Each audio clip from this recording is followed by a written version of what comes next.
Hello students, I am Prabhat Dubey, your BST teacher from LPM Public School, Gula Bazar. If you can recall, we were discussing the principles of Henry H. Fayol in our previous classes. Today we will start the scientific management that was developed by F.W. Taylor. As we were discussing the behavioral pattern, how to take decisions and how to take the initiative to increase the productivity and maintain proper efficiency and effectiveness in the organization. As the 14 principles of Henry Fayol were focused on achieving the organizational goal with efficiency and effectiveness.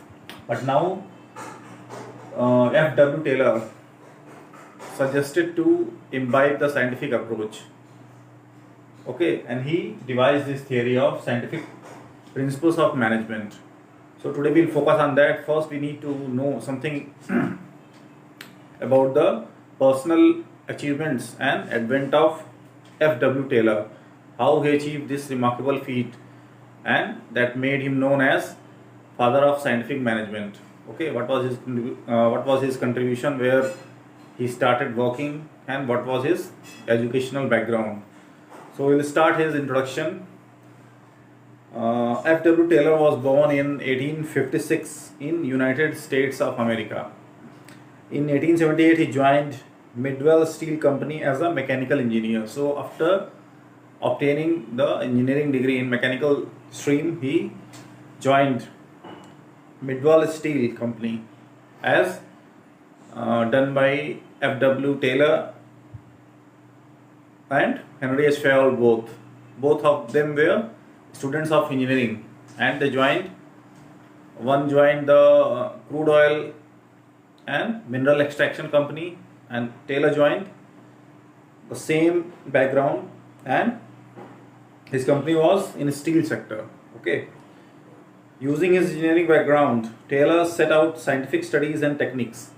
As he was student of science and technology, so he thought that the scientific principles should be utilized in any activity, any issue that is coming in our way, and the daily operations, different types of management techniques, different types of strategies that are being made to just make the efforts of company on proper track, how to resolve the issues that are arising between the teams that are in operation, like marketing, finance, human resource, and other teams as well. So he devised the scientific approach, how to learn from the mistakes that were done earlier and how to keep improving ourselves, how to refine the process, how to imbibe new technology, and how to control the emotion quotient and take rational decisions. This was the contribution of F.W. Taylor. The efficiency of workers and optimum utilization of resources. He focused on optimum utilization of resources and with proper efficiency of the workers. He focused on that each and every resource that is being utilized in the company should be properly utilized. There should not be any wastage, and the workers who are working in the company, they should perform with proper efficiency. That's why the grievance redressal system in any company or any institution should be very focused on dealing with the issues that are resulting in the daily operations. If any worker or any management guy who is working in middle level, top level, or lower level management, if he is facing any emotional issue or he is being negotiated for some discrimination or any behavior is being resulted that is not healthy for the company by anyone, it is not only concentrated on the conduct of the lower level. Sometimes the upper level people who are working in the middle level and top level management, irrespective of their educational background and experience, they also indulge in such type of behavior that is not acceptable in the company. So it is to be scientifically controlled and monitored. So we will move forward. Taylor's principles and techniques were based on the observation he conducted in factories where method of production lacked planning and working methods were haphazard. So F.W. Taylor thought that why there is negative impact on the productivity, where every type of resource and the skilled workforce is being employed, why the company is underperforming. He studied different types of aspects in different types of companies, manufacturing industries, in metal sector. So he thought that there is lack of planning and proper policy making. The execution is also not properly executed. If the plan is properly executed, then only the proper utilization of resources can be ensured. Okay, your plan is very good, your project is 100% viable, but if the execution part of your plan is not good, the person who are in execution are not in their proper mindset, they are having some problem in their own life, okay, or there is some issue in your group who are working to obtain a desired objective, then they will be underperforming for sure. So he tried to study all the issues that were resulting in different types of companies and then developed his scientific approach to tackle all the issues on daily basis and for long-term issues as well. Now, what was the contribution of Henry F.W. Taylor? His main contribution, it is enlisted in your book. The first one is Taylor published books and research papers explaining his scientific view on industrial organization and management. That's why different types of papers and scientific research notes helped him to get acceptance throughout the globe. Earlier, he developed his principles and checked out the applicability of that principles. If any principle or theory is not executable, you cannot set a practical example for that, then that theory is of no use. You have to make people aware about the practical utility of that theory. If that theory can be implemented in our operational management, then only it is beneficial for us. The second contribution that is enlisted is he published books like Shop Management, Piece Rate System and Principles of Scientific Management. So his main contribution was Principle of Scientific Management, and for this he was acknowledged that he is father of scientific management.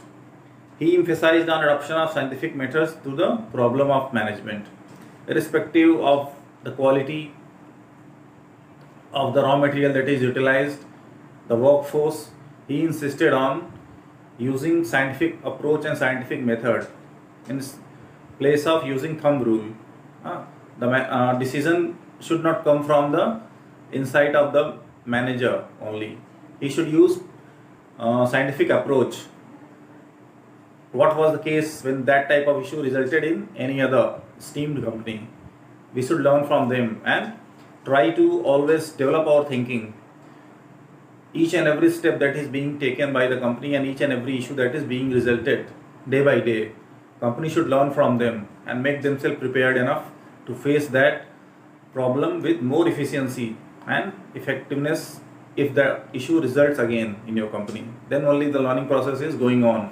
If you are not learning from your mistakes, then you cannot apply the scientific approach of management. Now, the meaning of scientific management. What is meaning of scientific management? As you can see that it is written on the board. Application of science for each and every element of management. We know how to manage, but how to apply science in every element of management. This was contribution of F.W. Taylor. Okay, so he just revolutionized the thinking of business managers. He gave a new approach that was widely accepted later. Now we need to at least write a proper definition of this scientific management. So the first definition that should be memorized should be from F.W. Taylor, because he is called the father of scientific management. His definition was scientific management means knowing exactly what you want your men to do and seeing that they do it in the best and cheapest way. So first he emphasized on the clarity of thought the policy, the plan, the strategy that is to be executed should be properly made. The person or the group who is making the policy, making the plan and strategy should be efficient and effective enough to just understand the ground level issues. What are the challenges? What is the strength, weakness, opportunity and threat of that plan? If you are doing SWOT analysis, then the chances of your failure diminish or it is decreased at a major extent. But if you are just making strategy and you are not taking proper care of all the challenges that are about to come your way, then the chances of your success become grim. Okay, so he first emphasized on the proper planning and then do it in the best and cheapest way. You should always take proper administration and control on the workforce who is executing that plan. As you know that the lower level people who are working directly on your plan should always be properly motivated. Their grievances should be properly handled. They should be provided with proper development and training programs. If there is any issue, proper handling of their issue should always be there. Then only they can perform with better efficiency and effectiveness. So he always emphasized that proper direction and controlling should always be there. If your plan is good but the execution, the people who is directing and controlling the daily operation is not effective and efficient enough to handle the issues, to motivate people, to direct them how to achieve that goal, then your execution will be affected in a negative manner. The second definition from Association of Mechanical Engineers USA. This definition says that scientific management is the art and science of preparing, organizing and directing human efforts applied to control the forces and utilize the materials of nature for the benefits of man. The exact core of these definitions are same. All these definitions always emphasize to take proper care of the resources, ensure proper execution, handle all the issues of the workforce who is executing that plan, and ensure that the organizational objective is achieved efficiently. So all the three definitions that are mentioned in the book are important, but you should always write the first definition of F.W. Taylor. Then only if you can write down some more, it will be beneficial for you. So the scientific management insists on replacement of thumb rule. The decision that comes from the guts of the inner feeling, the past experience of the manager, should always be weighed on scientific principles. Okay, it should not be the case that if a past manager done some mistake while executing any plan, the next manager should always copy him. If there is any negative decision that was impacting the organizational goal in negative manner, that should be always corrected.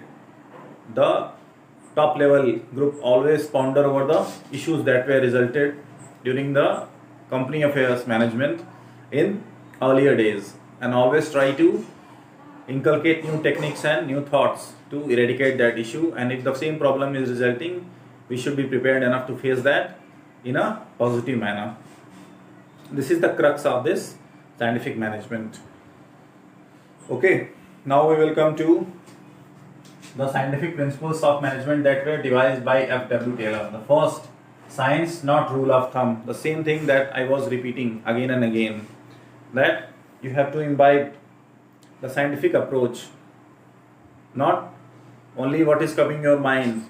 A person who is dealing a team of 200 people, and if he is taking just a decision on the basis of his own whim, or the decision is biased, okay, then that decision will impact 200 people's performance. Performance of 200 people will go in vain if the decision is not proper. That's why he should always compare different types of decisions that can be made for the same problem, and then the best option that is available to him should be taken. Okay, because the organizational goal is very important. For a single man's greed and mistake, the organizational goal should not be compromised. So these four principles: first is science, not rule of thumb; second is harmony, not discord; third one is cooperation, not individualism; and last one is development of workers to their greatest efficiency and prosperity. We will discuss all these four principles in our next class. Okay, so do some homework, study about F.W. Taylor, try to imbibe the scientific approach of management, and then we will keep on discussing this. This is also very important aspect of management, and both these two eminent personalities of management were regarded as a pillar in the field of management. They are backbone of management principles and their applicability. Okay, so we will meet again to discuss these four principles. Okay, thanks.